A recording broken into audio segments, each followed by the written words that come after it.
dore urupfu napfuye napfutse, dore ipfundo napfanye kuri mike na radiyo na tv dupfusha badashaka udushaka icyo babonye, niswe kajuga nk'izi nzanga zasaritswe n'ubwibone zakanzwe, mitego mitindi bateze karabaye bategereje ko ishibuka ariko baganzwa n'inganzo yanzonze nsaba imana nsabira abanjye initaye mukobera gadi nkiza ngacaca nkatira shiti inshuti zanjye banyarwanda no hanze y'igihugu iki gikundi cy'ikigaye nakize kibyarasi byo kukwandagaza ukandavura mu mutwe agatura uruhumbu nararabuwe bahungu ndimo mbarabura muve musutwa mu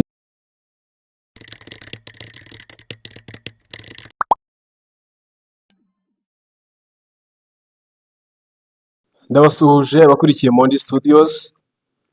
Mu kiganiro cy'uno munsi twakiriye umutumirwa kuri Mondi Studios, ngira ngo abatarakora na subscribe babanze bayikore kugira ngo batazajya bacikwa n'ibiganiro tuzajya tubagezaho umunsi ku munsi. Uyu munsi mu byo dusanzwe tubakorera twinjijemo igice kizajya kinyuramo abanyemana batandukanye mu bice bitandukanye by'u Rwanda aho baherereye hose.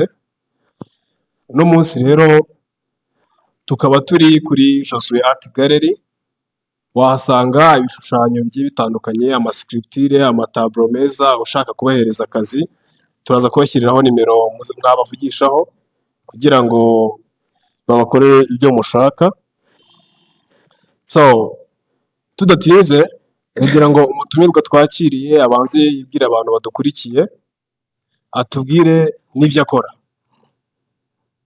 ibihe byarahindutse nahindukanye nabyo, inshuti nahinduye nkigera mu biryogo, kadagisita z'ibyo zirimo nataye huzu nagira haso atigeze anyuramo, ibimbamo naze gukwepa kuko ni umugisha, ndashima Imana yonyine yampaye impano, indoto narose ndi muto ubu nzigeze kure, bitambo ntamba n'ibyo biri kongera umugabo, ndakora ntitaye ku bwambo bw'amababiloni, mu mikino nunzaniye muzungu kumpamagare vezifundakatira sinshituza sindimo birimo uwo mfatuko refu yanjye ntikinirwamo nubwo navuye toto refu kempo na drose byinshi ndi muto nkina nyinshi ndi muto nkurabuye wakumirwa imikino wayireka igize rera moni zera nuhura izindi zose ntumbaze bazikama nayo bro rasta mfite impfunyiko itikurishire andi koza ubwonko nita kadage nitwa hozaye kurudi w'ibifatuko ufite imbaduko ibuko rwandiko nakwandikiye turiko rayito hindura inzira niga genko gabanyisha za ishaza duhagaze ishogo z'ubugome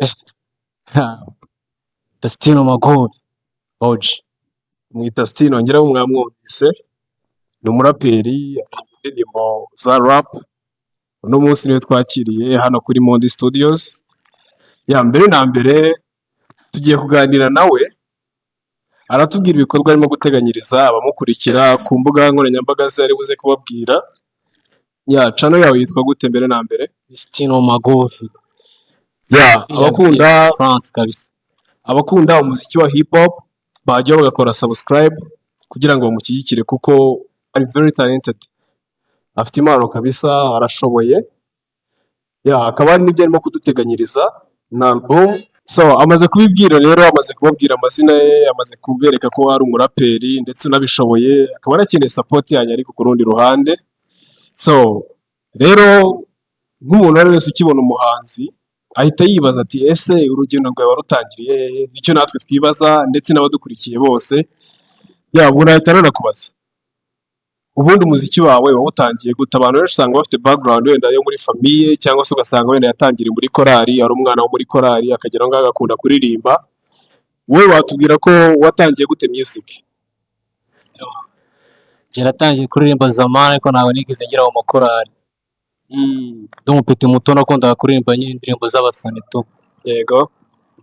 ariko ntabwo nigeze njya mu makorali, ariko ni kwa gukunda ibintu bikarangira nyine ubyisanzemo. Gusa nigeze kubirota kera ndi umupeti mutoya, nigeze kurota ndi umusani nyine tu, igihe cyarageze nyine ndabikora.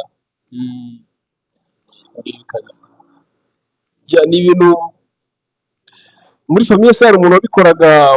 Ninde wakwesipiye inspiration, igitekerezo cyavuye hehe?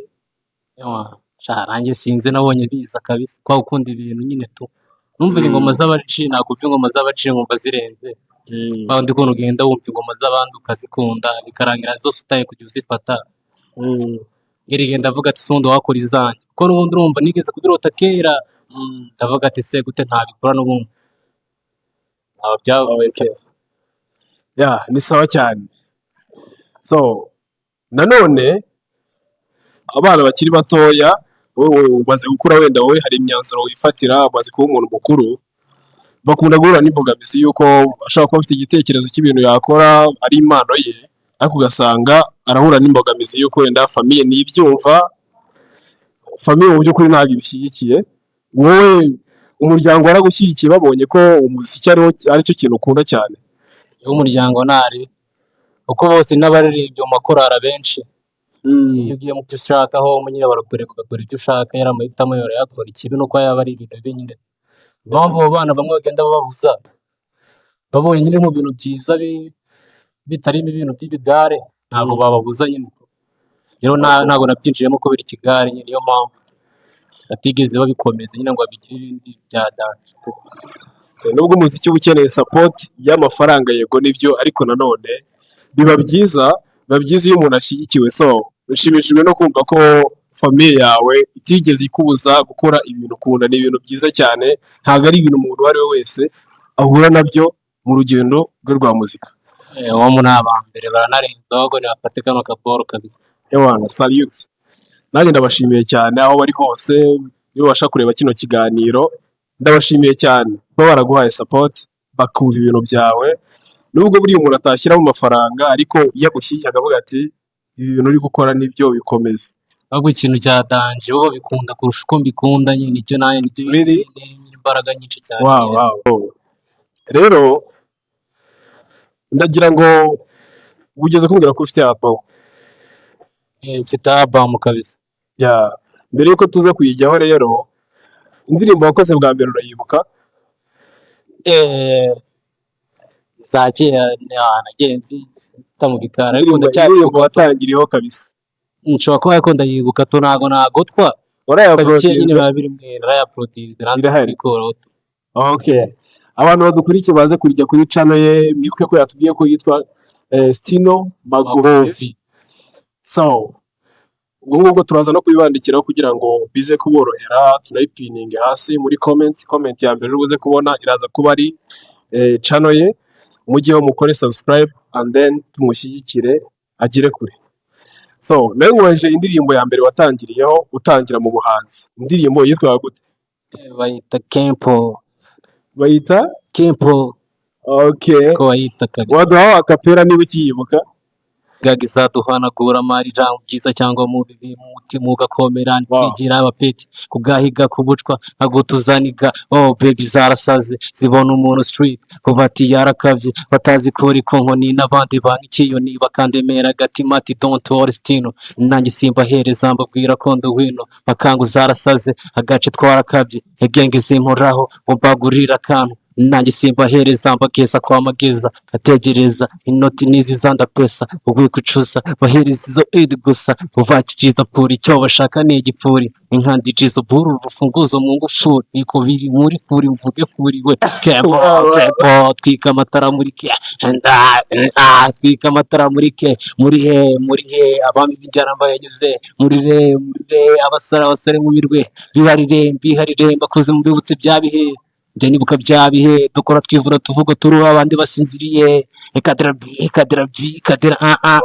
bareke bazana izo kuri tuzana izo ntabwo baboge barere bane tubacenera umuriro no kubanote ntidushaka na doctor ntabwo bagatuye ntidushaka abatizinya ni twika amatara muri ke twika amatara muri ke muri ababijyara amayenyuze muri abasare mu birwe mbiharire bakoze mu mbibutse byabi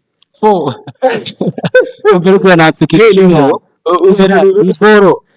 boro impamvu buriya nayo nkubise buzira boro bigiye kwandika kimwe nyine tu ya zamani umuntu ambwiye ngo nyikubite mba naraye ntabwo njya nyibuka mu ngoma zanjye kabisa. Abantu urangomye byatari njyewe ntabwo ndi kwiyumvisha ukuntu iyo ndirimbo ariyo watangiriyeho man. Niyo Njyewe ndimo natangiyeho kumva kabisa. lyrics zayo ukuntu yanditse man, yo so Oh. poetic. Neza. Ntabwo ujya ukora amapoems se kuko ndumva man imirongo yawe ukuntu indirimbo zawe zanditse birarenze kabisa. Njye poem ndazikora nyine Really? nyine akunda kuzikora cyane Yeah. Ariko n'ubundi rap ni nk'aho ari poetry kubera ko birajyanye ni imirongo iba yashyizwemo beat then ukarapa. ugata muto. Birarenze cyane man. Iyo rero niyo ndirimbo ya mbere. iyi ni iya mbere kabisa. ubuse kwandika ntabwo byakugoye mani? Wapi nayanditse muri brag ariko n'ubundi nta bijya bigora mani, ibyo ari byo ntabwo bikugora nyine tu. Man, ufite talent kabisa, ufite talent. Gake gake. Yeah. So ndagira ngo ubwire abantu album yawe igiye gusohoka izaba irimo iki, bayitegeho iki, ese izaba iriho indirimbo zingahe, ese ni ubuhe butumwa wenda kuyitangaho, yabahereza nka intro kuri album yawe igiye gusohoka. Intro ni poem kabisa, ariko narekaze mbatemo. Dore urupfu napfuye napfutse, dore ipfundo napfanye, kuri make na radio na TV dupfusha badashaka udushaka icyo babonye, niswe kajuga nk'izi nzanga zasaritswe n'ubwibone uzakanzwe, mitego mitindi bateze karabaye bategereje kushibuka, ariko baganzwe n'inganzo yanzonze, bigize ntari naraza karabaye nizimye ko zashaje kandi nyinda cyashonje, urupfu napfuye ntiwarupfa bisaba guheba byose, cyo nari guhomba naragitaye nabaye ntabwa mu bandi munyitege ndaje ndazutse. Wow. Ndende urumva gifite iminota itatu, birumvikana. izindi ubwo zagenda nyine bazumva inyuma tu. Ino album yawe yitwa gute? Yita Agasozi. Kubera iki wayise Agasozi? Ni agasozi navukiyeho nyine ndiko nayitiriye, ariko ntabwo ari ibyo gusa, ntako nshaka kubwiraho tu. Yeah. Ni izina ririmo ibintu byinshi cyane. Iri indirimbo zigera kuri zingahe? Indirimbo 15 kabisa. Indirimbo 15. 15. 15. Really? 15 kabisa. Nizende ufite indirimbo zingahe hanze? Indirimbo ndacyari kwibukara, mfite ko ni 15 nenya aho ngaho muri izo ngizo tu. Ni ibintu bikaze cyane kuba umuntu nkawe, urabona uracyatangira, ni nkaho ugitangira music kuko watangiye 2021, kubona breakthrough ntabwo biba byoroshye nyine kubona aho umenera kugira ngo abantu bose bahite bakumenya, ariko ni ibintu bikaze cyane kuba uvuga uti ngiye gukora album iriho indirimbo zigera kuri 15 zose. Ubushobozi mu kuzikora byose ntabwo biba byoroshye.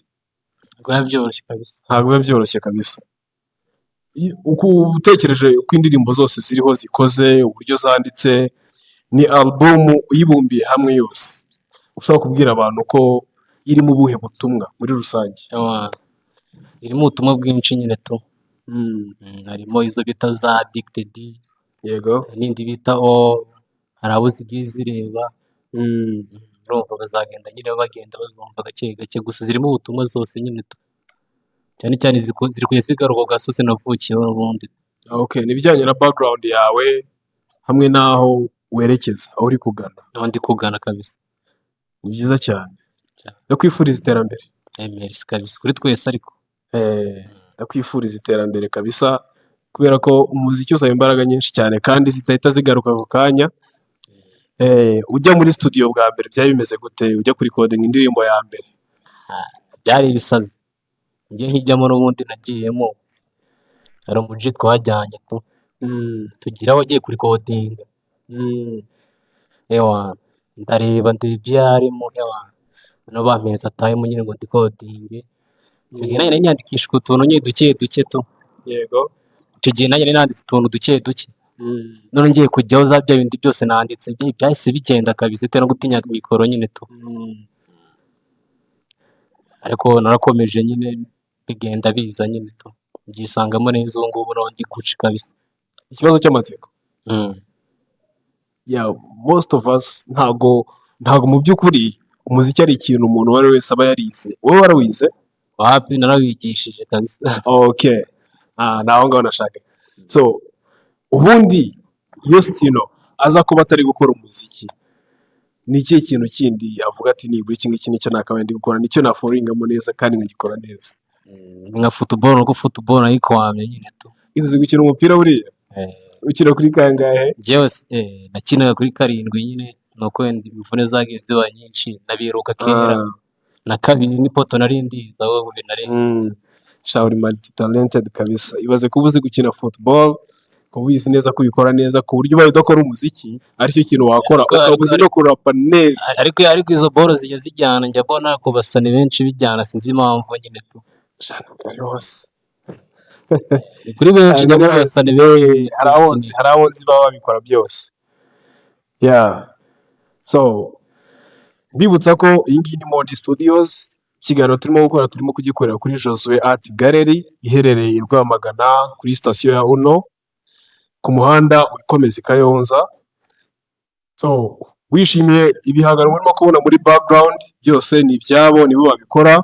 Harimo amascripture, harimo amatablo n'ibindi bigiye bitandukanye. Bakora imigongo, wabashatse wabahamagara kuri nimero turi buze kubashyirira aho hasi ukababwira icyo ushaka ko bagukorera. Bakora imitako yo mu nzu, ushobora kubahereza akazi. So kadukomeze ikiganiro cyacu. Hari ikindi kibazo rero cy'amatsiko mfite. Urabona abatipe benshi baba bakora umuziki wa rap cyangwa se hip hop, usanga bahura n'ikibazo cyo kuvuga ngo wenda aburiye mu biyobyabwenge, ugasanga wenda akoresha drugs, arazikoresheje ageze ahantu ku buryo kubalansinga n'umuziki bimugora. Ese hari drug ukoresha wowe? wapira nzikoresha ko nigeze kuzikoreshaho tu Waraziretse naraziparitse nyine tu. cyangwa aya mashyi yanjye kabisa? Ariko ntago ari bose nyine bazikoresha, hari n'abatazikoresha. Yeah. Nkuko nanjye maze igihe kirekire nyine nazikoresha ariko byigize kubaho nyine tu. Ugereranyije n'igihe kingana gute? Nk'imyaka 2 irashize kabisa. Imyaka 2 irashize. Ni imyaka myinshi cyane. Ntago ari myinshi cyane, gusa n'igihe kinini. N'ababinywa nyine nta nyungu bitanga, bashatse nyine babireka, cyane cyane ko no muri album yanjye n'undi birimo nyine undi bababwira tu. Yego. Bavuze ko ari imyaka myinshi cyane. Buriya drugs ziri mu bintu nyine bya addicting abantu, ugasanga addiction ntabwo ari ikintu upfa kureka. Ntabwo iyo umaze imyaka 2, igihe kirenze umwaka, imyaka 2, biba byemeza ko icyo kintu wakiretse. Niyo mpamvu mvuze ko ari imyaka myinshi. Addiction iyo yeretse imyaka 2 igashira, ni nk'aho bihagije kugira ngo ukomeze ubuzima bwawe uce ukubiri n'izo addictions ze zaragutesheje igihe tu. So rero ni byiza cyane kubera ko iyo umuntu ari sober, buriya sober life ituma unapanga ibintu byawe ku murongo. Byica byinshi birabibora. Byica byinshi tu. Ese urateganya iki mu rugendo rwawe rwa music? Urateganya iki nko mu myaka, nibura mu myaka nk'itanu iri imbere? Stino umubona hehe? Waba uri hehe? Mbona ngenda nyine subiza ko ari Imana isubiza. Asubiza Icyo nkora ni ugukora, ngategereza nyine mbese Imana kabisa. Ni byiza cyane. Igihe nari no gutegura iki kiganiro, nagiye kuri channel yawe ndeba interval igiye iri hagati y'imiziki yawe. Uri umuntu ufite consistency ku buryo uramutse ubonye spotlight byagera ahantu heza cyane. Ufite consistency kandi ikintu cyose uzozaho ntabwo cyakwanga kabisa, kandi courage. Ariko n'igihe kiba kitaragera n'ubundi, igihe kigeze ntiwamenya uko bigenze, ibintu bihita bicamo. Ariko haba impano, haba no kugira ngo iyo mpano igireyo nyine tu. Byose nyine bya bindi by'Imana byarapanze, warakora wamara gukora nyine ibintu igihe kigeze nyine birorira nyine tu. Yego. Abantu rero bagende bakore subscribe, barebe imiziki yawe, bayisharinga abantu bagukunde bakwishimire. Bafite kubikora kabisa. Umuntu ufite amatsiko yo kumva album yawe, ni ikihe kintu wamubwira nko kumutera amatsiko, ukamubwira nyine icyo agomba kwitegaho kabisa kuri iyo album? Iri gusana imitima. Hari indirimbo zisana imitima? Isana imitima, buri wese azisangamo nyine. Zitari nka za zindi za Mr Kagame ariko? Ariko ntabwo ari nk'izabo, kurumva Stino na Mr Kagame baratandukanye, biratandukanye kabisa. Rero abantu bakume bategereze. Uteganya ko uzayisohora ryari? Kuri Rekenze ejo bundi z'ukwa 8 kabisa. Ku itariki 15. 15 ntabwo ari kera cyane. Sigaye iminsi mike cyane byatari. Wabwira n'abantu platforms zawe zindi zukoresha zikiraho imiziki yawe kugira ngo bajye baza barebe imiziki yawe, ndetse n'iyo miziki wenda gusohora, n'iyo album yawe yitwa Agasozi wenda gusohora nisohoka bazamenya aho bayishakira? ni kuri YouTube kuri YouTube niho bazazibona yego za DistroKid sindazifungura gusa vuba mfite kuzifungura nyine tu yeah byose nzagenda mbamenyesha tu ko turi Okay. hano kuhaguma. yeah rero hano uri free kuza tukaganira buri kintu cyose ushaka kugeza ku bakunzi bawe turahari n'ubundi. Yeah, abakunzi rero ba Modi Studios, ikiganiro twagiranye na Stino ni aha ngaha kirangiriye, mutegereze album ye nisohoka tuzabibabwira mu biganiro tuzajya tubakorera umunsi ku munsi. Hari n'ubutumwa ariko bw'ingenzi ashaka kubagezaho bitandukanye wenda na album afite ku mutima, wenda twamuhereza umwanya akatubwira. Agakundi k'ikigare kamaze abana irari ry'isi irari ryinshi niryo ribatera kwandavura aba bagere bafite pepa nibo badutera izi drug nkatira byanga nsaba Imana nsabira abanjye initaye mukobera gadi nkiza ngacaca nkatira shiti inshuti zanjye banyarwanda no hanze y'igihugu iki gikundi cy'ikigaye nakize kibyara hasi ibyo kukwandagaza ukandavura umutwe agatura uruhumbu nararabuwe bahungu ndimo mbarabura muve musutwa muhige muhiga ubuzima budafite intego ntago aba ari ubuzima ngo ubutsiko bw'ibihomora bubuganisha mu mahabara no mu marigara.